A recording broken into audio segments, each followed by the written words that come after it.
thank you all for joining us. This Saturday night, AEW will broadcast the second edition of All Out from Daly's Place Amphitheater in Jacksonville, Florida.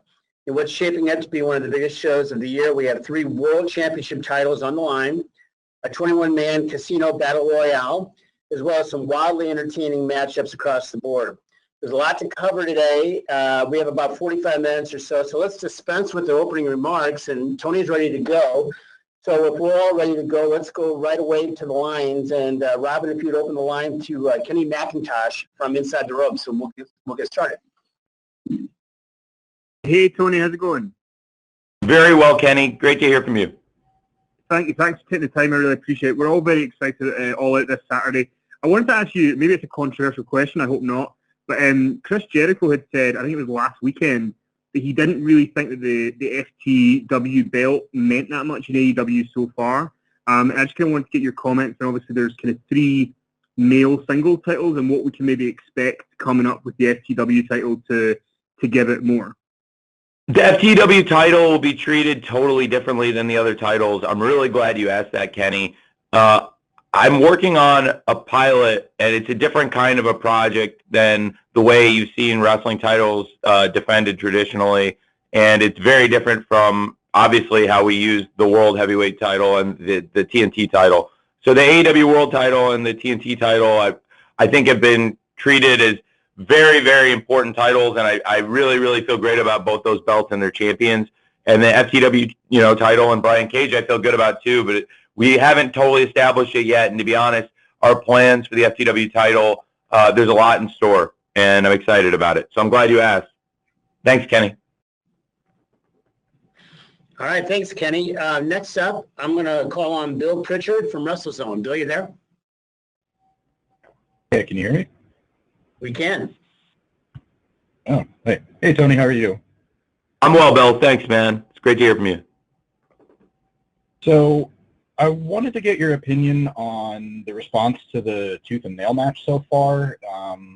I know some people online were less than thrilled that it's going to be on the buy-in.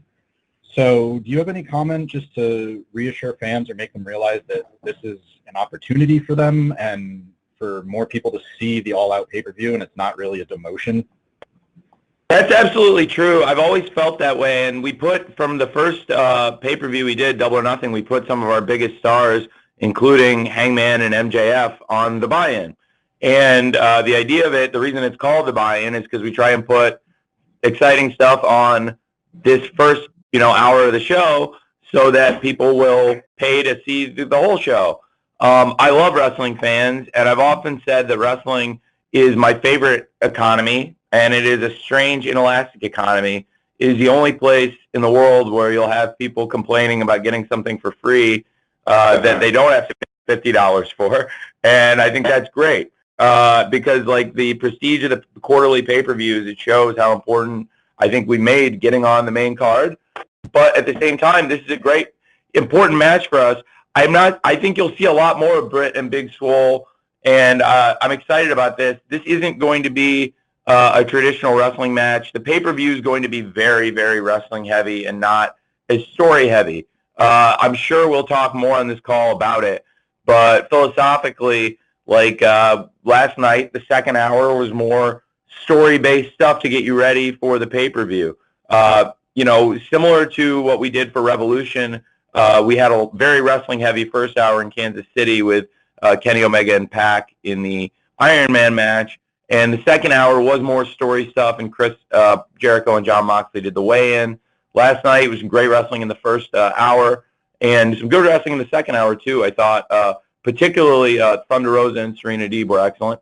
But with Britt and Swole, there's going to be a ton of great wrestling on this card. Their match is going to be cinematic, frankly, and it's going to be great. We're going to have a live crowd there, and we thought for the live crowd, given the kind of match they're going to have in this situation, this isn't the Britt and Swole can and will have great wrestling matches. I think this will be a little bit different, but it's also going to be a lot of fun, and it's going to be free for everybody to check out. And I think all the great wrestling everybody's going to get on the pay-per-view will be worth the money.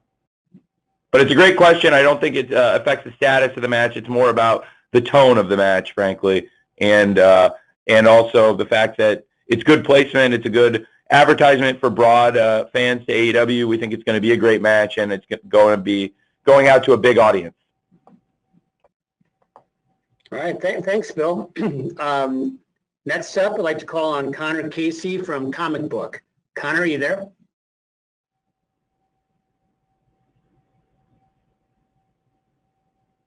Connor, you have to unmute your line. Hey, Connor. Hey, are we good? Yeah, man. Awesome. Hey, Tony, thank you for doing this. Really appreciate it. Of course, yeah. In the past few weeks, we have seen NWA Power footage on Dynamite. We've heard Billy Corgan's voice, and obviously we've seen Thunder Rosa more than a few times, and she's got this big match on Saturday. What is the working relationship between AEW and NWA as it stands right now? It's the working relationship between us is the extent of the good personal relationship between Billy Corgan and me. I've had a good relationship with Billy for years, long before I got into the wrestling business. Frankly, I'm good friends with Chris Nowinski. I really believe in Chris's work, and I think the Concussion Legacy Foundation does great work. Chris has come in at my request and spoken to all of the AEW talent, and we have a good relationship with the Concussion Legacy Foundation, and Chris is my good friend. And he introduced me to Billy years ago, and I went to one of Billy's concerts. He's a very nice guy, and I have a lot of respect for Billy as a musician. The NWA's got great history. They aren't really operating right now. I think we're very, very different companies in a very different place, and I think the NWA, it sounds like they're going to get back to running, and I wish Billy the best with the stuff he's doing, and I thought this would be a good opportunity for them and for us, because Thunder Rosa is great, and I thought she would be a great challenger for Shida. So it's one of those situations where I thought it would make sense for both sides, which is why I proposed it, and he agreed, and that's why we're doing it. Thanks, but, Connor. It's a good question, that Connor. I'm sorry, Jim. I didn't mean to. So that's it, Connor. And I've asked Billy about this. I'm not sure what the future would hold for it, but obviously, if Thunder Rosa wins the title, there could be a lot more. And Thunder Rosa and Shida is going to be one of the great matches on the card. I think Thunder Rosa, her first match on Dynamite was a hit last night, and I'm really excited for the match. And so Billy and I have got a good relationship. If Thunder Rosa wins the title, you could see, obviously, a lot more stuff between us. But I don't have any plans to use anybody else from the NWA, although some of our star wrestlers have been there, with Eddie Kingston and Ricky Starks and Colt Cabana. So it's a good question. But besides Thunder Rosa, we're not really talking about using anybody else from there. But again, Thunder Rosa by the weekend could be our champion, and it's quite possible. So I would stay tuned on that. All right, thanks, Tony, and thanks, Connor. We invited everyone to submit questions also online, and we have a number of them. Tony, I'd like to read one now to you from Darren Paltrowitz, a freelancer. His question is, unlike other wrestling companies, AEW has managed to keep people surprised, where most of the surprise appearances have been kept secret even when pre-taped. Does a lot of work go into that, or is it that people don't get hired unless they really know or really show trustworthiness? I think it's a bit of both. We work really hard at it. We keep a small circle. We're a small company. It's a family business, a small company, and we're a startup. And we've grown so quickly worldwide. But frankly, even though we're the second biggest wrestling company in the world, we're not the biggest machine. We're not the biggest. There's not so many people that just spoil a surprise, because I think the more people that are in on it, the more likely it is. And we really benefit that we got a lot of great, trustworthy people in our front office. And I keep things very close to the vest, frankly. But the people I do talk to, I really trust. And the people we bring in have been really trustworthy. So I think it's been a really positive thing for us. And we've tried to keep these surprises a surprise. And frankly, we have a lot more surprises ahead for you in the coming weeks. And I'm excited about things that are coming. So I really respect the job our team have done, and the rare times things have come out, I don't think they were from people in our core organization. It's funny, Chris, I think at one point Jericho alluded to somebody he thought mentioned something off a tape show, and I think he was right, and I don't think that was a person that works here. But generally, when we've tried to keep surprises, we've kept them in the family, and we have a great family here. Fantastic. Thanks for that, Darren. We're going to open the lines back open and go to Nick Hausman from Wrestling Inc. Nick, are you with us? I am here. Hey, Nick. Hi, Tony. Thank you so much for taking the time today. Sure, Nick. How's the weather in Chicago? Sorry for asking that and wasting everyone's time. I'll add that time back on in the end like a football match. You know, I went down to North Pond yesterday, and it was a beautiful 82 degrees. I watched the turtles and the ducks, and it was beautiful. You should have been there, buddy. It was wonderful. It's been a while. I haven't been home up there in a long time, since Revolution. Come on back. We'll go to a hair salon and a bar. It'll be wonderful. What's up, Nick?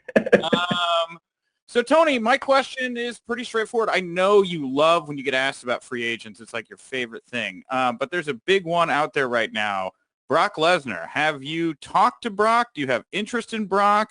What do you say to all the speculation that he could possibly find his way into AEW?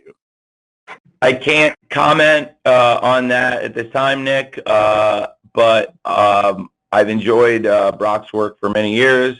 He's a great fighter and a great wrestler. I don't think people talk enough about what a great worker Brock Lesnar is, and is one of the great working big men I've ever seen, one of the great athletes in the history of the wrestling business, and I have so much respect for him. But, yeah, I couldn't comment on that, Nick, but I appreciate you asking. Thanks, Nick. Another question came in online, Tony, for you from John Corrigan from the Wrestling Estate. With all the highs and lows of AEW's tenure so far, what has been the biggest lesson you've learned as the head of a pro wrestling company? It's a great question. Last night is a really good example, honestly. There's times where the red light goes on and it's 7:59, and at 8 o'clock the show clicks on, and you should have realized something sooner, but literally it doesn't occur to you until you're there in the chair. And that was me last night, and there's times where it's going to be like this. And frankly, like I know last night there was a lot of great wrestling in the first hour, and I put a lot of responsibility on Thunder Rosa and Serena to have the strong wrestling match in the second hour, and I thought they nailed it. And they were put in a showcase position in the semifinal, and they nailed it. And but I kind of knew we were putting a lot on them, and thankfully they hit a home run for us. But in the first hour, like I said, in Kansas City in the first hour last night, in the go-home shows, my philosophy has been put a lot of wrestling there, put a lot of story stuff in the second half. Now, in Kansas City, some of the story stuff you got in the second half, the weigh-in with Jericho and Moxley, with, this big crowd in Kansas City, they loved it. You've got the Orange Cassidy's coming out and challenging Pac in the show, making that match. It's a lot of fun stuff. Last night, frankly, I understood that, like, if people want to see a lot of wrestling in the show, 48 weeks a year, that's all I think about is wrestling, wrestling, wrestling. 4 times a year when we have these huge pay-per-view cards, they that week become the priority. The go-home shows, I treat them differently. The highs and lows and the lessons I've learned, every week I learn a new lesson. The pandemic has been lesson after lesson after lesson. I try to learn things and not do them again, and if I make a mistake twice, then I'm definitely trying not to make it 3 times. The highs and lows, it's really the same thing. It's just like learning and trying to put together good shows. I have a feeling that this weekend is going to be one of the great highs.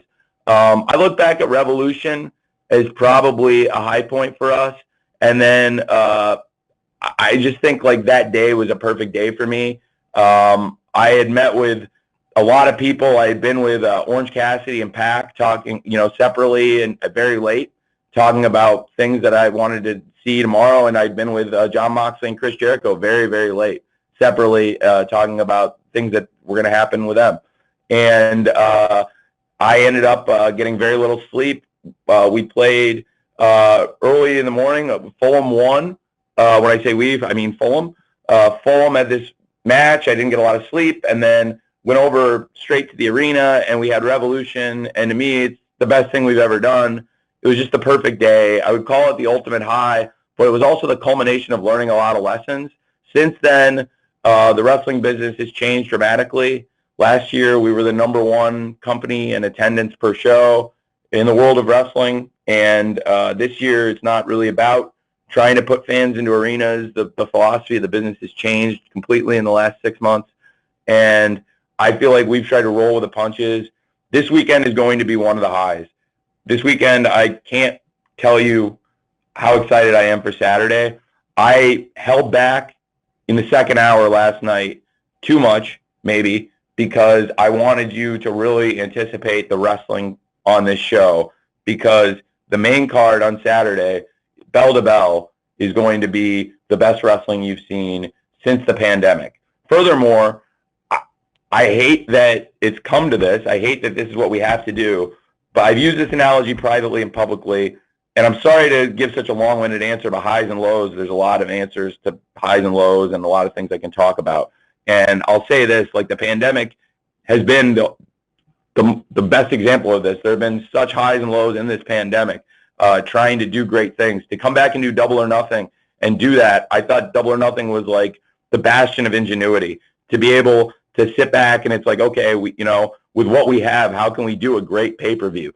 I thought, and I'm sorry, I'll just be honest, we were both operating during the pandemic. I tested everybody coming in. This might be the pull-out quote of the press conference, but I'm going to say it. I thought Double or Nothing kicked the crap out of WrestleMania. It was a much better pay-per-view. We were both operating under difficult circumstances. I think ours, we were fortunate. It was a little bit later in the pandemic, and we had implemented testing, and we're doing testing at that time. But when we did Double or Nothing, we were still the only ones doing testing. So it wasn't like we had a good testing plan at that point. Okay, and what we came out with and did at that point to set up a bubble and do that pay-per-view, I was so proud of it. We've come a long way since Double or Nothing. If you were if you want to see a show with wrestling fans in a packed arena, I can't give that to you right now. But what I can give you, and I've talked a lot about in the last week or two, has been a drive-in movie theater. I know everybody wants to go back to the movies and go see. Me, at least I do. I used to go to the movies all the time since I was a kid, and it's one of my releases. And I haven't obviously been able to go to the cinema in a really long time. But the drive-in movie is a way to go with your friends and family and feel safe and do the same thing you used to do before, which is go see a new movie together and in a kind of a captive experience where everyone's not going to be in their phones and paying attention to the movie on the big screen. And I can't offer you the cinema, but I can offer you the drive-in movie. And that's how I feel about what we're doing with the live events. And it's one of the great highs for me. And to see the live crowd, Chris Jericho described it as one of the great highs of his 30-year storybook career last week, having that crowd back. We're going to go. We've got a lot of unallocated space we didn't use, but we didn't want to stretch the security personnel. The people, the staff at Daly's Place and the AEW team have done such an amazing job on this, and we're going to go a little bit closer to 15% for All Out. And again, I compare it to the drive-in movie theater. I think this is over 99% safer than the experience of packing people into an arena. I think this is the only way to do live event wrestling shows right now is outdoor, socially distanced, seating pods, fans in protective masks, and having people around, not to be a jerk about it, but just to remind people, hey, please don't get out of your pod and go hang out with the people in the other pods, and please keep your mask on when you're not sipping your drink or eating your pretzel, or So we've had that, and this weekend will be, I believe, one of the all-time highs in the company. When you look at the card, which I think now we can hopefully spend more time talking about, and rather than me giving you this long-winded answer, I'm really excited for it. I think Saturday All Out, it's going to be a lot different than All Out last year, but I wouldn't have it any other way for the situation we're in, the people I'm with. Please, if you've ever liked an AEW show, check out All Out this weekend because I think it will be some of our strongest work. Thanks for putting up with that. Sorry, guys. We're all good. Let's go back to the live lines. John Alba from Spectrum Sports. John, are you there? Yes, I am. Tony, thank you for taking the call. I appreciate the time. Piggybacking off of what you just said about the COVID protocols, at what point did you guys decide that you were going to let fans in, and what was the process like in determining what the health protocols would look like? We came up with this idea. I wanted to do anything I could to start looking at a safe way. Eventually, when we've got, first and foremost was a testing plan. We shut the company down in April until we could come up with a way to make it safe to do shows for the wrestlers again. So we did that. And my number one priority, A and B, are wrestler health and safety and fan health and safety. So we came in and it's like, first to do a wrestling show, we need to make sure we can do this and keep the wrestlers and the crew and staff safe. So we implemented a testing plan and we returned at the beginning of May with a live show and have been doing this with, testing and have had great results, which really shows that the people have been doing the right things in social distancing because we've had, I think, people have come in and we've had very, very few positive cases and we do rigorous testing. Once we got that implemented, I started to look at how we could utilize our outdoor space to safely have some kind of live event experience. And we'd been putting tested people, fans at ringside, but they weren't really fans. They were wrestlers and crew and staff. But it added a sense of normalcy. You've probably heard me say it by now that I got this idea from watching The Tonight Show, and they had the crew in the studio. And going back during the first week of the pandemic, looking at how shows were handling it, that was the most creative thing I'd seen. And then how can I kind of take that and replicate it? How can we do this? Well, Daly's Place has 3 levels and is a really big outdoor space. Eventually, we had the staff kind of spaced out in the bowl, and I started to wonder about the top 2 bowls. There's not a bad seat in the house as far as the stuff we've allocated. I mean, there's great views, and it's my first thought was, is it for egress, for getting people into the building, temperature testing, all the things you need to do, the things I never thought of that our marketing staff put together, like the pickup of the when people have ordered items online for shop AEW, they're able to pick them up, which I never even thought of how we'd get through that, or the concession lines, and the creative thought and ingenuity that our team put into it. We've spent the last several months working on it, and then we did kind of a soft open. We invited some staff and some sponsors and local friends to come and sit up there and did temperature tests, all the stuff we're doing now for them is kind of a soft open. We slowly started to hire more security personnel.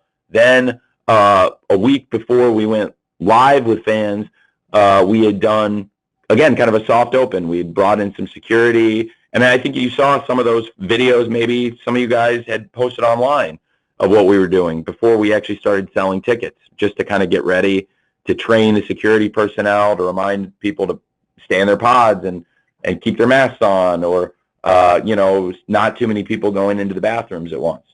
And it's been a process that, it felt slow because everyone was anxious to have the fans back, but I think it was right to be cautious, and now we got a process that has worked really well, we think, and hopefully for All Out, it'll pay off with this great crowd of 700 people, 750 people. However it comes out exactly, it's going to be the hottest, biggest crowd for wrestling in a long time, and the most important thing is it'll be a safe crowd.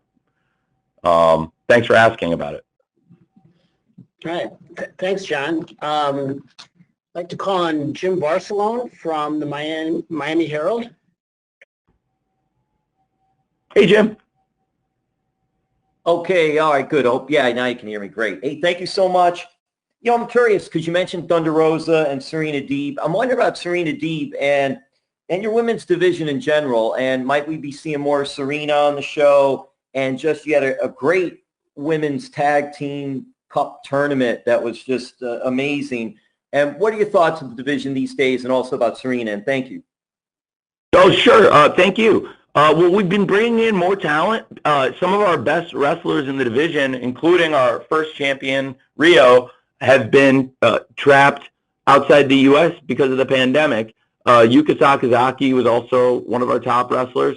And so not having them, we've been looking to bring in more talent. And Thunder Rosa challenging Shida for the championship. And now Thunder Rosa being positioned here with a chance to be a top wrestler and maybe even the face of our women's division. And then you've got Serena Deeb, who many of us are familiar with from her work in the Straight Edge Society for WWE. And I hadn't seen Serena work in a long time. I heard she had been looking really good in the ring, and she came in, and I thought she was really impressive. And she got, frankly, rave reviews, and I'd love to have Serena back. And again, Thunder Rosa versus Shida, we're very excited about on Saturday at All Out.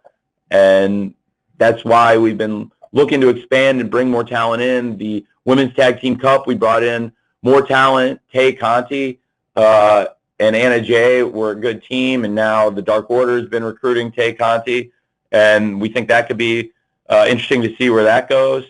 So, yeah, because of the pandemic, we thought we had some very good women wrestlers that were a really important part of the division, and with them not being here, hopefully they'll be back soon, and that's why we've looked to bring in some new talent who I think have really done well, especially in recent weeks. Thanks for joining us, Jim. Next up is Amy. Oh, by the way, just if I can, for both Jims, just real quick, Jim, if it's okay. Again, I am really proud of them. I'm proud of Thunder Rosa and Serena because we put them in a big position in the semi to be the strongest wrestling match in the second hour, and they did it, and they hit a home run, where the other matches are more, and we're setting up stories for All Out, because All Out, like I said, even 4 weeks a year, these quarterly pay-per-views will really, frankly, beat the audience over the head over this, especially in the second hour with All Out. But it's for a reason, because I want you to know that this Saturday we're going to do something really, really special. I'm so excited about it. But I'm really proud of Thunder Rosa and Serena because they hit a home run in the second hour. So thanks for asking about that, because I thought they were great. Okay. Amy, you may have heard me call on you. Amy and Emily, are you there? Yes. Hi. Can you hear me? Yeah. Hi. So this question is for Tony. What's it like being a wrestling fan who's now in charge of one of the biggest wrestling companies in the world? Are you still a fan? Has it changed your relationship with wrestling at all as you've worked through the last year and a half? Yes, it's changed my relationship with wrestling immensely. It's one of my favorite things in the world. I've learned so much on the job, and that's what I was talking about last night. You sit down in the chair and you realize things sometimes that you'd pace things differently or do things differently. I've been through some of the most hectic situations of my life, but it's one of my favorite things, and I am so happy to be in it. I have surreal moments all the time, like anytime I do a podcast or anything with Tony Schiavone, I look over and I think it's ridiculous that, Tony Schiavone, who I've been listening to my whole life, that I work this closely with, whether it's producing him on the show or on this podcast or in post-production, Tony does all this great work. It makes me so happy when I think back to Tony Schiavone telling the story. I've listened to his podcast before there was AEW, before I knew I was starting AEW, and he would talk about how, he had regrets in the wrestling business, and one of his great regrets was leaving the WWF. And he had this job that was a pretty good job, and he left it to go back to WCW. He thought he made a mistake, and there were parts of the job he really liked. He really liked working at Coliseum Video. He liked being a producer, and he liked doing the announcing, but I don't think I think the most organized he'd ever seen the operation in terms of production, in terms of producing the announcers and what they were looking for was probably the WWF, and I don't think they had as much structure in WCW.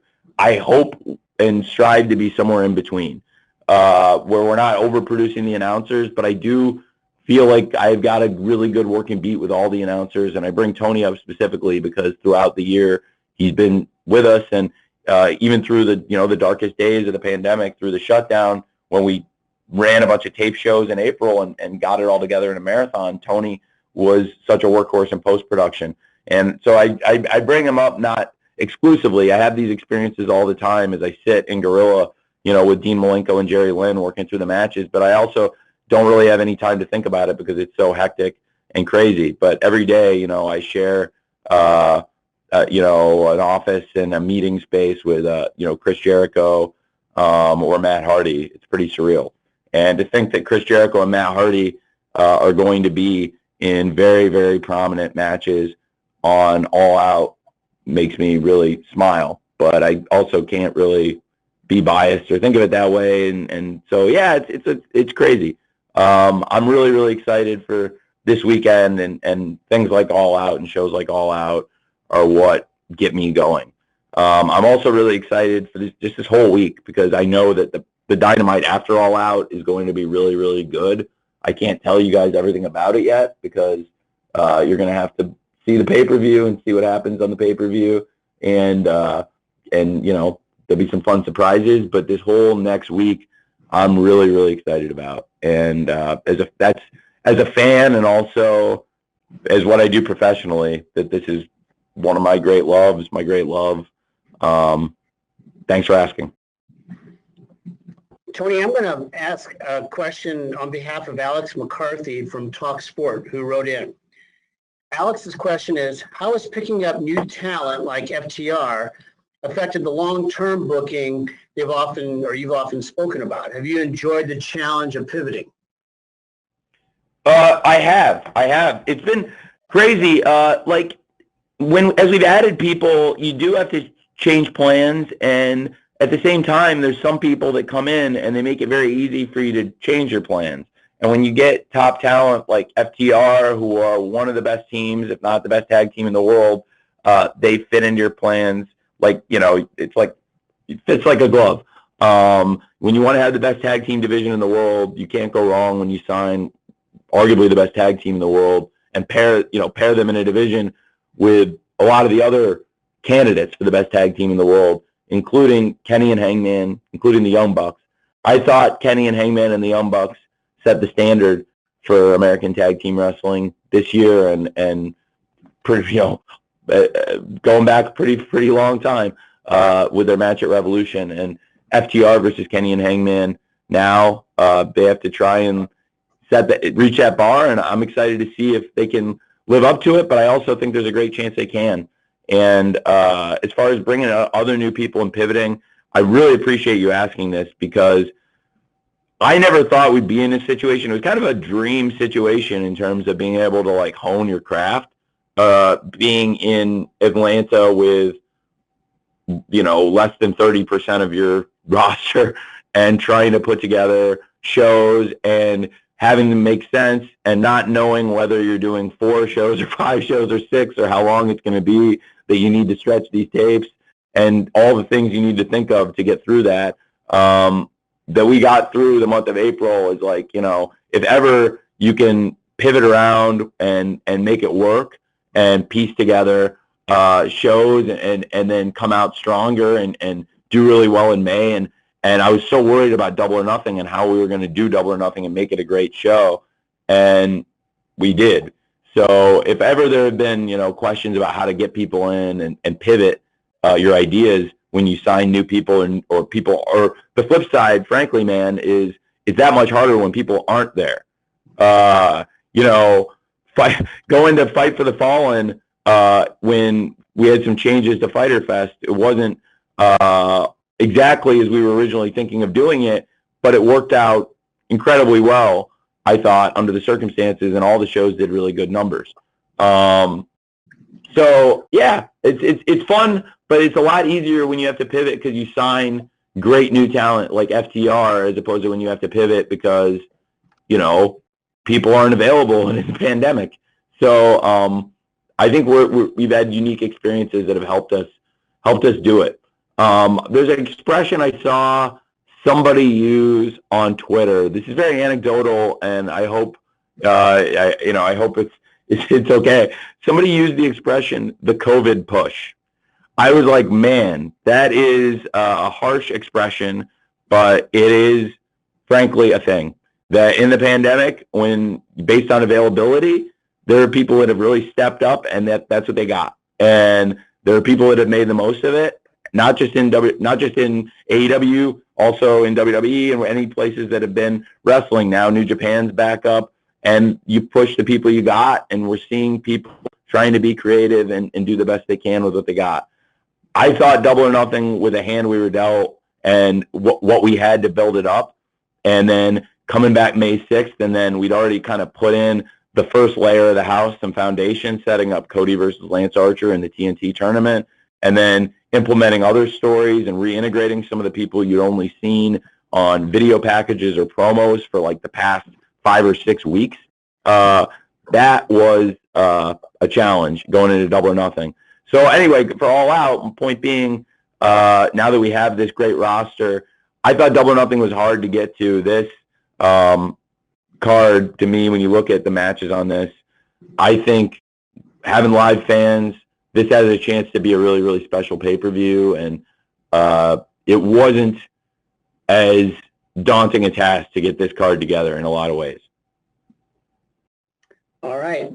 Thanks, Tony. We'll go back to the lines now. Calling Sean Radican from PW Torch. Sean, you there? Yeah. Hi, Tony. How are you? I'm great, Sean. It's great to hear from you.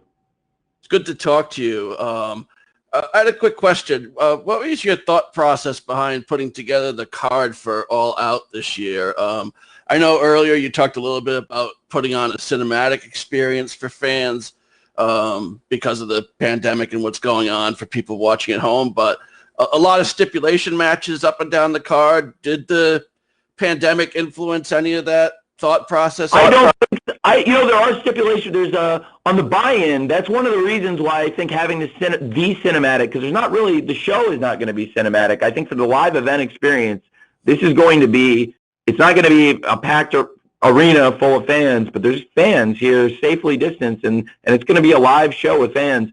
And putting the cinematic match on the pre-show, because that's there are reasons we needed to do it. And it was the tone and the situation, and frankly, this is Britt's leg injury is not like a worked injury. It's not like MJF's neck. Like Britt had a broken leg and a broken nose. So with a fracture in her leg and her nose injury, like we gave her some time off. And this is the first time Britt's come back and done anything physical. Last night when she attacked Swole was the first time Britt's done a physical wrestling activity in a long time.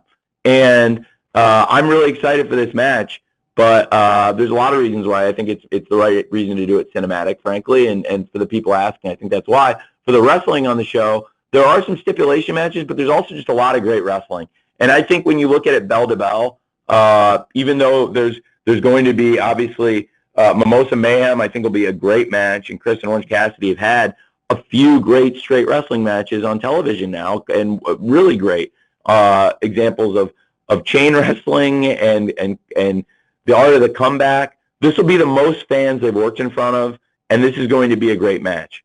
Matt Hardy and Sammy is the broken rules. Effectively, it's a last man standing, loser leaves town match that applies to Matt. And Matt and Sammy have had this great feud. There's a great story that Sammy wants Matt out of AEW. Really, since Matt's been in AEW, he's mostly tormented Sammy and vice versa. So Sammy's an original. He is the original. He wrestled in the first ever singles match in AEW. He wrestled the first ever match on Dynamite. And, he's wrestling now in our first last man standing match. He was in our first tables match. And this is going to be a lot of fun. And if you look at the rest of the card, you got a casino battle royale, which also is involving a lot of people on the card, but I think will be frankly, a great example of how far the roster's come since our first show, because I think this Casino Battle Royale, now that we have this depth of a roster, we'll see a lot more talent in it, and you'll see that the roster's come a long, long, long way. Who's in this one versus where we were with the first Casino Battle Royale. We had some great people in it with MJF and Hangman. We established some new talent like Orange Cassidy in it, but there were a lot of people in it who probably were not at the level of wrestling that are going to be in this one. And then I'd like to just go down the rest of the card, because I feel like, Sean, there's so much good bell-to-bell wrestling, and for a person who just wants to see great wrestling matches, when you look at Young Bucks versus Jurassic Express, who are two of our top teams, and they're both in the top 5, and I think we really believe in the tag team wrestling, and it's like a title eliminator in UFC or boxing, because they're both highly ranked, and the winner of the match will be better positioned for a championship match, with the winner of Hangman and Kenny versus FTR, another great wrestling match that we think will have a chance to steal the show. Shida versus Thunder Rosa. I'm very, very excited for this as a bell-to-bell wrestling match again. And then, of course, Moxley versus MJF will be, I think, a really, really strong wrestling match on this card. And I think, when you look at that, that has a chance to really be a great chance to establish whether it's going to be John's run of dominance or whether it's going to be that Max is the future of this company. And frankly, I think it's both. I think John's had such a great run as a champion, but I also think Max is arguably the future of this company. And I'm really excited for everybody to see what we're going to do here and how this match is going to go. I'm really excited for both of them, because I think as far as like a big fight feel, this has it to me. I'm really excited for their match, and I think I'm really excited to see, how people come out of this with the show. There's also the 8-man tag, and I'd be remiss if I didn't say that I thought how Brody Lee won the championship was a very, very, very strong moment for us, and got a big response and shocked a lot of people. The Dark Order, again, when we, like what I said with the Casino Battle Royale, I think as an organization, as a group of heels, they've come very far from where they were last year. And Brody Lee has a chance to be a great TNT champion. I think the TNT championship means more in our company than other titles outside of the world title in other wrestling companies, if that makes sense. There's a reason there is a TNT champion. We have this media relationship that means so much to us. It's our prime source of revenue. It's our prime source of exposure, other than these huge quarterly pay-per-views that we build to, like All Out. And Brody Lee's a great champ for us. And this, this match he's got, with just a lot moving parts in the situation. The babyface group with Dustin and QT came out to support Cody, and then a couple of Cody's friends, Scorpio Sky and Matt Cardona, who's an outsider, showing up. I think that has a chance to be a great match too. And anytime I can see Dustin Rhodes wrestling on pay-per-view, I'm always happy to see that since I was a small kid. And Colt Cabana and the Dark Order, it's been a great story. So I think there's a lot of great wrestling on the show. Nothing I'm more excited about than MJF versus Moxley for the championship. But really, all the championship matches and that 8-man tag and Bucks versus Jurassic Express, I think they're all strong wrestling matches without really the reliance on the stipulations you're talking about, Sean, although there are a few matches on the card that have them. I think you'll see there's going to be a lot of great wrestling, man. All right. Thanks, Tony. You got time for a few more. I got next in line here is Mike Johnson from PW Insider. Mike, you there? Hey, Mike. Mike, you need to unmute your line.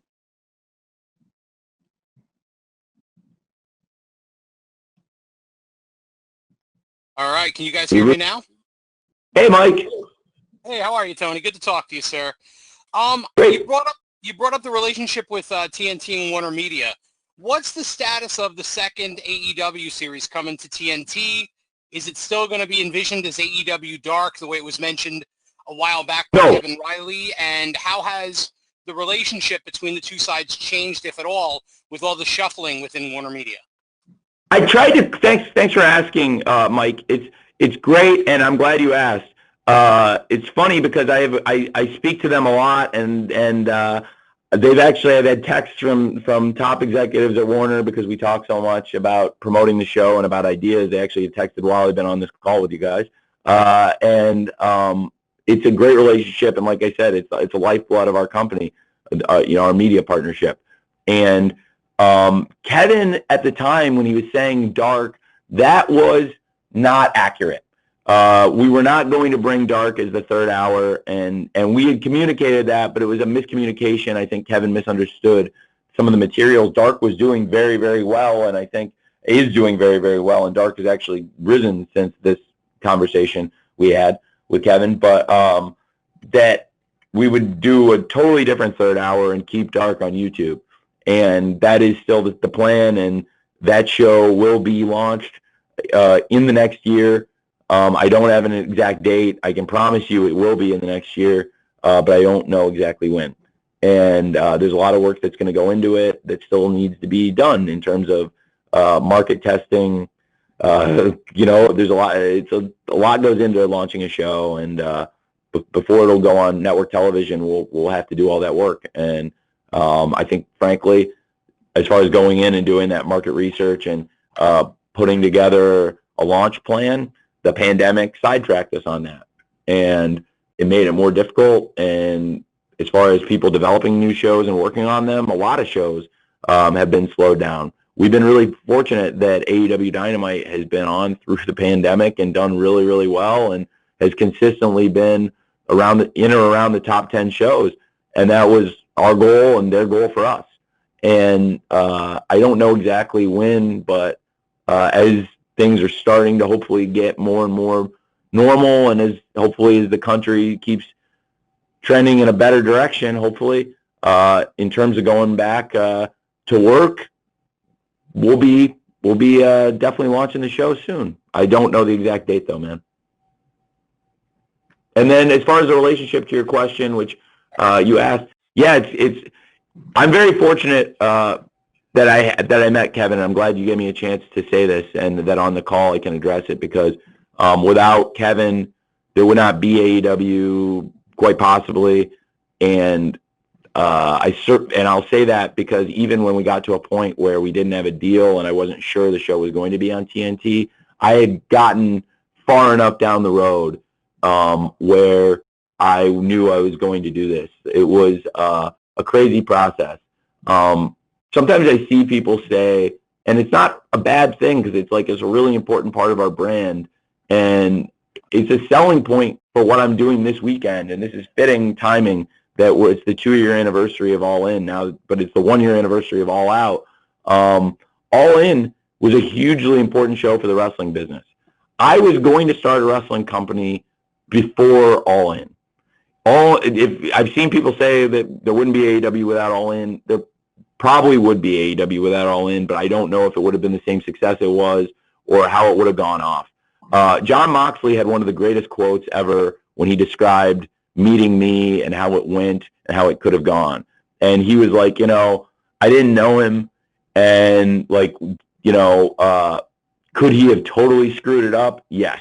And it was like, that was like this. It was like, could have really gotten screwed up, but it didn't. For our relationship, Kevin was the guy that, for me, he opened a lot of doors. When I went to All In, I wanted to see how it went, but I knew we would be doing we'd be adding a lot and doing a lot of things, and I knew the guys had drawing power, and as far as the show, I wanted to see a good show, but whether it was good or bad, there was going to be AEW. And for Kevin, I had gone to Kevin in April on effectively a whim, like those moments, and hopefully it inspires people, because the worst thing people can say to you if you have a dream is no. And I know I was in a unique position and effectively born on third base, really. And this was my cliche. I'm sorry if it's a cliche being this expression, but it's how I feel. I'm very grateful for the position I was in, and then I was able to effectively get home for us on this by going to Kevin and making an aggressive move, telling him I wanted to start a wrestling company and that if he was going to be bidding on media rights for wrestling, he should talk to me. And I think at first, even though he knew, I had credibility in the world of sports and we're friends, he thought maybe this was completely crazy idea, but he humored it. But it wasn't like Kevin just then greenlighted the show. I spent like almost a year, really, well, actually over a year by the time we really got there, but almost a year before I even had any commitment from them. I mean, he put me in at the ground level with all the marketing and media people. And then we got to a point where I wasn't sure that the show was going to be on TNT, but I'd gotten so far down the road before I actually had a deal with them that I needed to do this. I knew now that it was going to be a viable business. By December, I had gotten so into the weeds on this that there were a couple different business models, and I'd found people were interested in it. It wasn't just, whether I signed with TNT or not. I was going to have a chance to do this and make it a viable business, and I'd already, talked to Chris and talked to people, and I knew that I could do this. So, for me, going back, All In is like a great achievement in wrestling. It was a great show. But to me, like coming in a year later with All Out, to be in the same building and to be where I came to their show as their friend and as a fan, and then to be there working together and putting the show together under AEW, it felt really cool, and it felt like we'd come full circle. I was happy, and I was proud of Cody and the Young Bucks. And also, I just want to say, because Mike brought it up, I'm really grateful for Kevin. I don't think if I hadn't gone up to Kevin, I never would have had the guts to start this company. And the guys might have found another person to work with, and it could have been a totally different thing, but I don't think anybody would have made the 8-figure, tens of millions of dollars commitment into starting a business that we've made. And I don't know what the returns would have been, but I think we've had great returns, and I just don't think I'd be here without Kevin Riley. And I don't think AEW would be here without Kevin Riley or any of us. So I'm really grateful to him. And, now I think we've got this great relationship, and we have a chance to do something really, really special. I never dreamed in my wildest dreams, all the years that I wrote Dynamite in notebooks and dreamed of starting a wrestling company, that we would be on TNT. Because in my wildest dreams, that wrestling would be back on TNT. It's like something out of a fantasy for me. And again, like when I talked about how happy I am to be at work with the people I work with, to be on the channel I am, and to work with these people, it's such an honor. And Warner Media is the dream partner for me. They've been a dream partnership, and because of them, we have a chance. We did All Out last year, and it was a big success. We have a chance for this show to be a great success and a bigger success because of the exposure they've given us over the past year with Dynamite, and to our new media bosses and the new team, just starting to get to know them, and they have a vision, and I really believe we fit into that vision. I believe that wrestling is some of the strongest streaming content in the world. I believe there are a lot of people who consume wrestling, and I believe that we are a really strong cable property, and that's how we got here. We've built Dynamite up into a top 10 show consistently on Wednesday nights. I'm constantly thinking about it, retooling it, kicking myself, beating myself up to try and make Dynamite better. And I really believe that if we all put our heads together, that we can make Dynamite the best wrestling show in the world. If it's not already, in your opinion, I think we're working hard. But I do think that Warner Media, I can't say enough about the relationship, and I hope that as the company AEW grows, and as we get more and more established, we do more and more things together. You guys asked me about the FCW title earlier, and I said there's things I want to do differently with the FCW title, a different presentation. Thankfully, nobody followed up and tried to get me to elaborate more details, but that's one example of different things we're trying to do with Warner Media. And you'll see a lot more projects in addition to Dynamite, which is our flagship show, and our, Wednesday night is our flagship product. you'll see a lot more different kinds of shows in addition to this third hour of wrestling, things that aren't necessarily your classic wrestling show. But I also want Dynamite to feel like your wrestling show. And if there's 4 times a year going into these pay-per-views where I don't put wrestling on, please know that the other 48 weeks of a year, it is the number one concern. And then frankly, I hear you guys on these go-homes. Maybe I should put more wrestling on the go-homes and not be so story-driven in the second hour. The worst thing I could do is not listen to what you guys say and the fans say, because they're always right. That's why over the holidays, I banged my head, and we all banged our heads against the wall so much to come back so strong at the beginning of the year to make sure 2020 was a great year. That's how I feel about every week now. And with All Out, the card that's in front of you guys, I'm really proud of it. I think from a bell-to-bell standpoint, you'll see something that's going to make you guys smile this weekend. I've been waiting for this for a long time. To do Dynamite in front of fans the last couple of weeks has been really special, and to open it up a little bit more and have a few more fans, but be able to look myself in the mirror and know that we're doing it safely and we haven't risked anybody's safety, whether it's the fans themselves or the crew and the wrestlers, to do it, to get that reaction, to get those pops and the dramatic feel and what we've all been missing. I'm just so excited for it. And I thank you guys for sitting through this call with me. And Jim, do we have any other ones? This has been so great. I was going to end with one more question. We are at the top of the hour. We are in a time limit, but per custom, we normally spin the wheel and get one more call in and one more question in, and we've done that. So we have time for one more, and the winner is Louis Dangor from Wrestle Talk. So Louis, if you're there, we got time to jam you in here for a real quick one.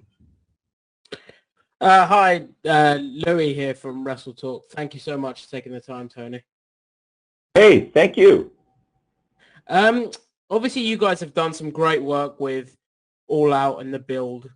If you look at the card now, and we know obviously you guys planned quite far in advance, how much has changed from what you guys planned or from what you thought the All Out card would look like? A lot of it is the same. The biggest change, I think, honestly, it's mostly what I expected. There have been a couple changes. I originally had Britt and Swole on the main card, and not being sure that Britt hasn't wrestled in a long time, and I think their cinematic match is going to be great, but that was one thing that I changed. And then also, most of it really has been the plan all summer. I think when you look at that we wanted to do MJF challenging Moxley for the championship, that we believed, Kenny and Hangman had this great run as champions, and now we got arguably the toughest challenge we've ever put in front of them, the number one contenders being FTR, Matt and Sammy, the culmination of their story, and Chris versus Orange Cassidy. I think that some international challenges changed things up, and Thunder Rosa was some ingenuity. Kenny threw it out there, and like I said, I have a good relationship with Billy, and when we were listing names, and Kenny said Thunder Rosa, and I was like, I'll call Billy. It's a great idea. I'd love to do that. And so I booked it. And that was a change. Some of the names in the Casino Battle Royale, there'd be some people, if I had my ways that everybody could be here, that might be a little different, but generally the vast majority of those people are the people I would put in. And honestly, a lot of it's been good, man. There's been people that have come in through the pandemic, great examples would be guys that have gotten signed out of the Open Challenge, Ricky Starks and Eddie Kingston. Ricky Starks came in, I didn't plan for this. Cody had a list of names that he suggested, and they were good names. And at the Ricky Starks week, Ricky Starks was by far my favorite name on the list, even though I'd never seen him in person and had briefly met him once in Texas, but never really spent that much time with him or gotten to know him. And had never seen him working person. He blew me away in his match with Cody. And I really wanted Ricky to be here. And not only that, but while Ricky was in the ring with Cody, I knew what I wanted Ricky to do. And I had already turned the gears in my head about Ricky being with Taz and about Ricky working with Darby and Jon Moxley. And before he had even gotten back there. And I thought that was a home run that he hit and that Cody hit with him in what was kind of a tryout match. And Ricky hit a home run. So that was something I hadn't planned for Ricky, and now Ricky's a huge part of AEW and a huge part of this Casino Battle Royale, but I didn't expect that necessarily months ago. And also, Eddie Kingston is another one. I've been a fan of Eddie Kingston a long time, and I really enjoy Eddie. I think he's a great wrestler and a great promo, and I'd always thought maybe Eddie Kingston could come in and fit in here, but it just hadn't. I don't know. I never had that one idea click where I was like, that's what we need to do with Eddie Kingston. Cody had a list of guys. Again, Eddie Kingston, I was like, that's my favorite. That's who I want, and booked it. And Eddie Kingston, I thought, hit a home run. And again, I had an idea for Eddie Kingston. I thought with, Pac being gone, there was a great opportunity for Eddie Kingston. We had done this 8-man tag that was kind of a great match, I thought. Not kind of, it was a great match, I thought, with FTR and the Young Bucks at Fyter Fest against Phoenix, Penta, and Butcher and the Blade. And we had a fun story going there. And it's no secret we really miss Pac as a company. I really miss Pac. I think we all do. Last year when Moxley was unavailable on All Out, Pac stepped up for us. And, it's unfortunately he's not here, but now we have all these other guys on the crew to step up. And with Eddie, I think he can be a mouthpiece for the Lucha Brothers, but also we see a lot of moving parts under his leadership with Penta, Phoenix, and Butcher and Blade. And Eddie coming in again when Eddie did the match and did a great job and nailed the promo and the reception to Eddie was so good. I thought, okay, well, I think Eddie would be great for this. So we pivoted some stuff, and now all 5 of those guys are in this Casino Battle Royale, and they're a big part of the story. So some things have changed there, but the main stuff on the card, a lot of it was what we've always wanted to do. And Bucks versus Jurassic Express, I think we felt like could be a great match on the card. Again, 2 of the top teams, and both in the top 5, and to set up a great challenger, whether, either team would be a great opponent for Kenny and Hangman or FTR after the title match. So it's a great question, man. And a lot of it's the same, but not all of it is what I would have said months ago. But the MJF and Moxley and Kenny and Hangman versus FTR, certainly I would have told you a while ago. And Chris versus Orange and Matt and Sammy, I think. If that makes sense. All right, Tony. Well, everybody who's joined us, thank you very much. We're definitely at the end of our time. On behalf of everyone and on behalf of Tony and everyone at All Elite Wrestling, 1,000 thanks for taking the time today to join us and your continued interest in AEW. As we've said in the past, we don't take your commitment to the wrestling industry for granted, and be assured it's appreciated, especially this year, a very unusual and eventful year. So we'll be distributing an audio copy of the teleconference here with Tony very shortly, so be looking for that. And again, thanks for joining us, and we hope you enjoy All Out on Saturday night and the entire holiday weekend. Thanks very much. Thank you. Thank you. Thank you.